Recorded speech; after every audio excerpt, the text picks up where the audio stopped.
नमस्कार दोस्तों, आप देख रहे हैं आज की सबसे बड़ी खबर। मध्य पूर्व में बढ़ता तनाव, जहां इजराइल और ईरान के बीच हालात बेहद गंभीर होते जा रहे हैं। क्या यह सिर्फ सीमित सैन्य कार्रवाई है या फिर दुनिया एक बड़े युद्ध की ओर बढ़ रही है?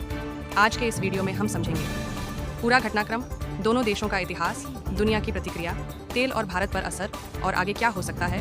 वीडियो को अंत तक जरूर देखें, क्योंकि आखिरी हिस्से में हम बात करेंगे क्या यह तीसरे विश्व युद्ध की शुरुआत हो सकती है। हालिया रिपोर्ट्स के अनुसार इजराइल ने ईरान से जुड़े कुछ रणनीतिक ठिकानों पर प्रीएम्प्टिव स्ट्राइक की। इजराइल का कहना है कि यह कदम आसन्न खतरे को रोकने के लिए उठाया गया। क्या था इजराइल का दावा? खुफिया जानकारी के आधार पर संभावित हमले की आशंका। कुछ सैन्य प्रतिष्ठानों को टारगेट किया गया। एयर डिफेंस सिस्टम पहले से अलर्ट पर था। हमले के बाद देश भर में सायरन बजाए गए। नागरिकों को बंकरों में जाने की सलाह दी गई। एयरपोर्ट्स पर सुरक्षा बढ़ाई गई। ईरान की प्रतिक्रिया।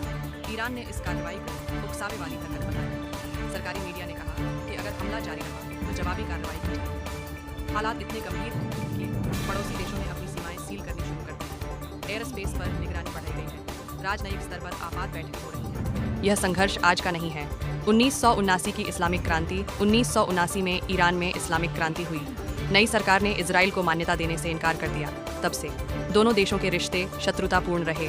सीधे युद्ध नहीं हुआ, लेकिन अप्रत्यक्ष टकराव चलता रहा। परमाणु कार्यक्रम विवाद। इजराइल लंबे समय से आरोप लगाता रहा है कि ईरान परमाणु हथियार विकसित कर रहा है।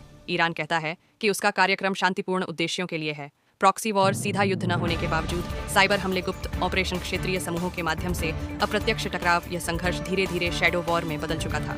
अब सवाल, अगर खुला युद्ध हुआ तो कौन कितना मजबूत है? इजराइल उन्नत एयर डिफेंस सिस्टम जैसे आयरन डोम, आधुनिक फाइटर जेट, मजबूत खुफिया एजेंसियां, हाईटेक साइबर क्षमताएं। ईरान बड़ी मिसाइल क्षमता, लंबी दूरी तक मार करने वाली बैलिस्टिक मिसाइलें, क्षेत्रीय प्रभाव और सहयोगी समूह। बड़ी सैन्य जनसंख्या। सीधा युद्ध दोनों के लिए महंगा साबित हो सकता है। दुनिया की प्रतिक्रिया। अमेरिका स्थिति पर करीबी नजर रखे हुए है। क्षेत्र में अपनी सैन्य मौजूदगी बढ़ा सकता है। संयुक्त राष्ट्र तुरंत शांति और संयम की अपील। रूस और चीन संघर्ष को कूटनीति से सुलझाने की सलाह। तेल बाजार में उथल पुथल। मध्य पूर्व दुनिया का बड़ा तेल उत्पादक क्षेत्र है। तनाव बढ़ते ही कच्चे तेल की कीमतों में उछाल। अगर संघर्ष लंबा चला तो पेट्रोल डीजल महंगा। वैश्विक महंगाई, शेयर बाजार में गिरावट। भारत पर संभावित असर। भारत के लिए यह खबर बेहद अहम है। ऊर्जा सुरक्षा। भारत अपनी ऊर्जा जरूरतों का बड़ा हिस्सा मध्य पूर्व से आयात करता है। महंगाई, तेल महंगा बराबर ट्रांसपोर्ट महंगा बराबर रोजमर्रा की चीजें महंगी। भारतीय नागरिक। मध्य पूर्व में लाखों भारतीय काम करते हैं, उनकी सुरक्षा बड़ी चिंता। कूटनीतिक संतुलन। भारत दोनों देशों के साथ संतुलित संबंध बनाए रखता है, इसलिए स्थिति संवेदनशील है। आगे क्या हो सकता है? 3 संभावनाएं। 1, सीमित सैन्य कार्रवाई और फिर शांति वार्ता। 2, क्षेत्रीय युद्ध में विस्तार। 3, अंतर्राष्ट्रीय मध्यस्थता से समाधान।